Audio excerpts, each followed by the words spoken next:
Welcome to সোমস classroom. আমি শেখ নওয়াজ হোসেন, তোমাদের NEET গাইডার, এখন থেকে তোমাদের জেনপাসেরও গাইডার। আমাদের সোমস ক্লাসরুমে জেনপাস সম্পর্কে সতর্কতার সঙ্গে প্রিপারেশান দেওয়া হবে ফ্রি অফ কস্ট। 2024 জেনপাসের জন্য যতটুকু প্রিপারেশান যা প্রয়োজন এই 1.5 মাসে তোমাদের জন্য যা যা করতে পারি সব কিছুই করব। তবে এক্সাম দেওয়ার আগে এক্সাম সম্পর্কে জানাটা আমাদের খুব প্রয়োজনীয়। অনেকে যারা অলরেডি ফর্ম ফিল আপ করেছো এক্সাম সম্পর্কে তাদের ধারণা ক্লিয়ার, যারা ভবিষ্যতে জেনপাস এক্সাম দেবে বলে ভাবছো তাদের জন্য জেনপাস কী বা জেনপাস এক্সামটা কী ভর্তি হওয়ার জন্য হয়ে থাকে এটা জানাটা খুব জরুরি। চলো আজকে তোমাদেরকে জেনপাস সম্পর্কে খুঁটিনাটি সমস্ত তথ্য আমি দিয়ে দেবো। প্রথমেই লেখা আছে, দেখতেই পাচ্ছ জেনপাস। জেনপাসের ফুল ফর্ম কি? জেনপাসের full form joint entrance examination for nursing, paramedical, allied health. অর্থাৎ এখানে দুটো জিনিস আছে যেখানে অ্যাডমিশন পাওয়া যায়, একটা হলো প্যারামেডিক্যাল এবং সেই সঙ্গে অ্যালাইড হেলথ সায়েন্স, অর্থাৎ কিছু বেসিক হেলথ সায়েন্সের যে কোর্সগুলো হয়ে থাকে সেখানে তোমরা এই জেনপাস এক্সাম দিয়ে ভর্তি হতে পারবে। ইউজি অর্থাৎ আন্ডার গ্র্যাজুয়েট, মানে যেটা আমাকে বলে থাকি ব্যাচেলার, সে ব্যাচেলার ডিগ্রিতে ভর্তি হতে পারবে। এই পরীক্ষাটা জেনারেলি দুটো পেপার হয়ে থাকে, একটা হলো পেপার 1 আর একটা হলো পেপার 2। আমরা আজকে ডিসকাশন করব পেপার 1 যে হয়ে থাকে সেটা নিয়ে, কারণ ম্যাক্সিমাম মানুষ যারা সায়েন্স স্ট্রিম থেকে পড়াশোনা করে সবাই এই পেপার 1টাই দিয়ে থাকে। কী কী এলিজিবিলিটি লাগবে বা কী হলে তুমি বা কোন কোন সাবজেক্ট পড়লে তুমি জেনপাস পেপার 1টা দিতে পারবে সেটা নিয়ে আজকে ডিসকাস করি। তোমাদের যদি মনে হয় যে পেপার 2টা নিয়েও ডিসকাশন প্রয়োজন, তোমরা কমেন্ট বক্সে কিন্তু অবশ্যই কমেন্ট করে জানিয়ে দাও। প্রথমে পেপার 1-এ থাকে আমাদের 5টা সাবজেক্ট। 5টা সাবজেক্ট কী কী থাকে? বায়োলজি, কেমিস্ট্রি, ফিজিক্স, ইংলিশ এবং রিজনিং। এই 4টে তোমাদের উচ্চ মাধ্যমিকে যা যা সাবজেক্টে তোমরা পড়াশোনা করেছো সেখান থেকে জেনারেলি থাকে। হ্যাঁ, ইংলিশে কিছু এক্সট্রা জিনিস থাকে, সিনোনিম, অ্যান্টোনিম, এই ধরনের জিনিসপত্র থাকে। এবং রিজনিংয়ে কি, তোমরা ছোটোবেলা থেকে অনেকজনই ট্যালেন্ট সার্চ এক্সামিনেশন দিয়ে আসো, যেটাকে বলা হয় বৃত্তি পরীক্ষা, যেখানে বিভিন্ন ধরনের অঙ্ক থাকে, শর্ট ট্রিক্সের ব্যাপার থাকে। তুমি পূর্ব দিকে হাঁটছো, সূর্যের আলো কোন দিকে পড়বে, ছায়া পড়বে, এই সমস্ত যে বিভিন্ন জিনিসপত্রগুলো থাকে যেগুলোকে আমরা ম্যাট বলে থাকতাম কিছু কিছু সময়। তো এই জিনিসগুলো রিজনিংয়ের অন্তর্গত। এই রিজনিংটা খুব সহজ, এটা থাকে 20 নাম্বার। কীভাবে থাকে, কোন সাবজেক্টে কীভাবে ডিভাইড হচ্ছে সেটা একটু পরিষ্কার করে বলি। এই 5টা সাবজেক্ট থেকে কোশ্চেন জিজ্ঞাসা করা হয়। এই প্রত্যেকটা সাবজেক্টে দুটো করে ক্যাটাগরি থাকে, অর্থাৎ একটা ক্যাটাগরি 1 আর একটা ক্যাটাগরি 2। এটাকে আমি পার্ট হিসাবে লিখেছি, ক্যাটাগরি 1 এবং ক্যাটাগরি 2।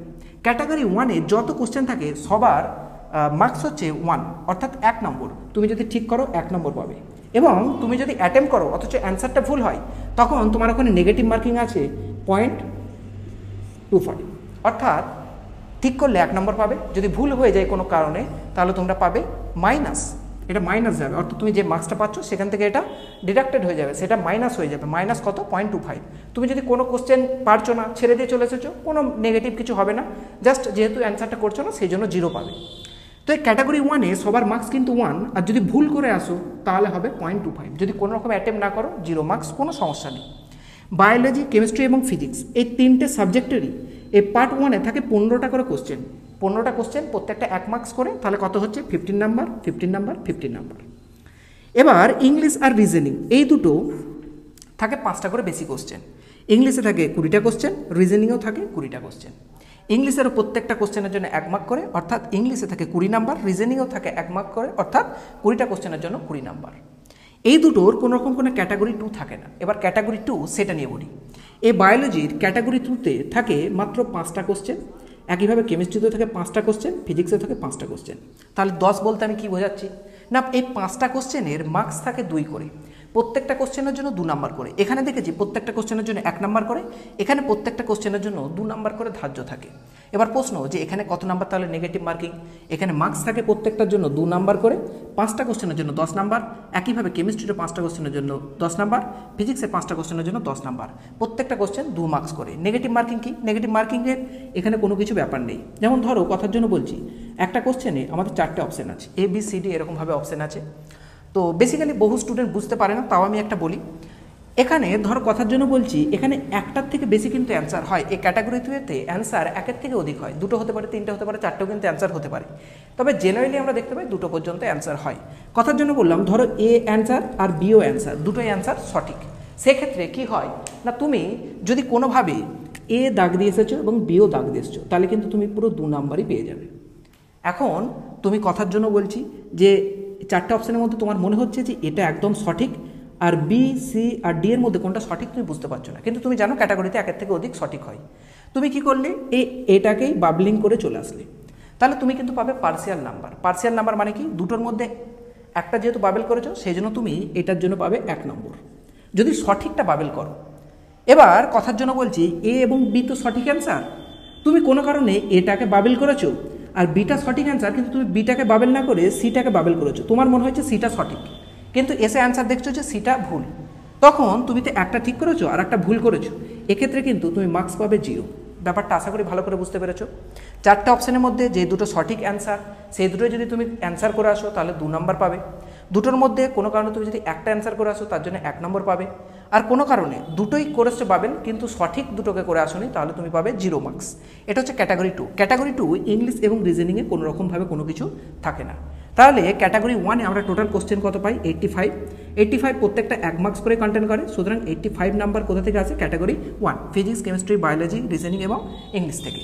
আর ক্যাটাগরি 2 শুধুমাত্র বায়োলজি, ফিজিক্স এবং কেমিস্ট্রি থাকে কত নাম্বার করে? 10 নাম্বার করে, এবং এখানে কোশ্চেন কটা থাকে? 5টা, এবং নাম্বার কত? 2 নাম্বার করে, অর্থাৎ 30। এই দুটোকে যদি তুমি ক্যালকুলেট করো, যোগ করো, তাহলে পাবে 115 নাম্বার। 115 নম্বরের হয়ে থাকে এই পরীক্ষাটা। এখন সবথেকে বড় স্টুডেন্টদের জন্য যেটা মনে হয় যে কত টাইম পাবো, এখানে টাইম যথেষ্ট দেওয়া হয়ে থাকে। টাইম থাকে 1 + হাফ আওয়ার, অর্থাৎ 1 ঘন্টা মানে 60 মিনিট প্লাস 30 মিনিট, অর্থাৎ 90 মিনিট। 90 মিনিট কিন্তু টাইম দেওয়া হয়, যার মধ্যে তোমাকে 115টা কোশ্চেন সলভ করে আসতে হবে। যথেষ্টই টাইম, 90 মিনিট খুব কম কিছু নয়, কারণ কোশ্চেনের লেভেলটা কিন্তু খুব সহজ থাকে। বায়োলজি এবং ফিজিক্স দুটোরই এবং কেমিস্ট্রিও আমাদের চ্যানেলে প্রত্যেকটা পিআইকিউ এবং ইম্পর্টেন্ট চ্যাপ্টার এমসিকিউ ধরে ধরে প্র্যাকটিস হবে। তোমরা অবশ্যই কিন্তু অ্যাটেম্প করো। একটা মাস যদি আমাদের সঙ্গে যুক্ত থাকো, আমি কথা দিচ্ছি আমি তোমাদের এই বায়োলজিতে যে 25 মার্কস আছে, মিনিমাম 20 মার্কস তোমাদেরকে কিন্তু অ্যাচিভ করাবো। এটা আমার কথা, যদি আমার সঙ্গে ট্রাস্ট করে যুক্ত থাকো, এই 1 মাসেতে কিন্তু এটা তোমরা অবশ্যই অ্যাচিভ করতে পারবে। শর্ত একটাই, পুরো ভিডিও প্রথম থেকে লাস্ট পর্যন্ত দেখতে হবে, প্রত্যেকটা কথা খাতায় নোট ডাউন করতে হবে, প্রত্যেকটা কথা রিভিশনের মাধ্যমে মাথার মধ্যে ঢুকিয়ে নিতে হবে। এবার বলি যে এই যে এত কিছু পরীক্ষার কথা বললাম, আলটিমেটলি কোন কোর্সে ভর্তি হয়? এখানে বেশ কিছু আমি কোর্সের নাম লিখে রেখেছি। এখানে 8টা কোর্স, 1, 2, 3, 4, 5, 6, 7, 8, 8টা কোর্সে ভর্তি হওয়া যায়। কোনটা দিয়ে? পেপার 1, এবং এই পেপার 2 দিয়ে হয় BH, bachelor of hospital administration. এটা পেপার 2 দিয়ে ভর্তি হওয়া যায়। বাকি এই যে কোর্সগুলো লিখে রেখেছি, এই কোর্সগুলো হয় কোনটা? পেপার 1 দিয়ে। এবার প্রত্যেকটা একটু ফুল ফর্ম বলে দিই। বিএসসি নার্সিং মানে কি? ব্যাচেলার সায়েন্স অফ নার্সিং, অর্থাৎ নার্সিংয়ের একটা ইউজি ডিগ্রি, যেটা তুমি নার্স হতে পারবে। তারপর হচ্ছে বিএমএলটি মানে কি? এরা জেনারেলি যে মেডিকেল ল্যাবরেটরিগুলো হয়ে থাকে বিভিন্ন ধরনের টেস্ট করা, সেগুলো করে থাকে কারা? বিএমএলটি। তারপর হচ্ছে বিপিটি, তারপর হচ্ছে বিএসসি সিসিটি, বিএসসি ওটিটি। সিসিটি মানে কি? ক্রিটিক্যাল কেয়ার ইউনিটে যারা থাকে।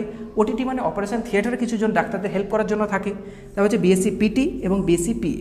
পিএ মানে কি? Physical assistant. বর্তমানে ডাক্তারদের কিছু অ্যাসিস্ট্যান্টের প্রয়োজন পড়ে বিভিন্ন ধরনের এক্সট্রা কিছু কাজ করার জন্য, তো সেক্ষেত্রে পিএ এই ডিগ্রিটা কিন্তু খুব জরুরি। এটা বর্তমানে চালু হয়েছে, খুব একটা রিসেন্ট ইনোভেটিভ একটা ডিগ্রি। তো এই 8টা কোর্স করা যায়, যে 8টা কোর্স করে তুমি কিন্তু গভর্নমেন্টে খুব ভালো চাকরি পেতে পারো, অথবা কোনো প্রাইভেট সংস্থাতে তুমি চাকরি করে কিন্তু যথেষ্ট ভালো অর্থ ইনকাম করতে পারো। তো এই পরীক্ষা সম্পর্কে যদি আরও কিছু জানার প্রয়োজন পড়ে, আরও কোনো ডিটেলসের কিছু প্রয়োজন পড়ে, তোমরা কমেন্ট বক্সে অবশ্যই জানাও, তোমাদের জন্য আমি ভিডিও নিয়ে আসতে প্রস্তুত। আজকের জন্য এতটাই। ভিডিও ভালো লেগে থাকলে বন্ধুদের সঙ্গে শেয়ার করে দাও, লাইক করতে ভুলবে না, আর সাবস্ক্রাইব তো আশা করি করেই দিয়েছো। চলো, thank you all, stay healthy, stay safe.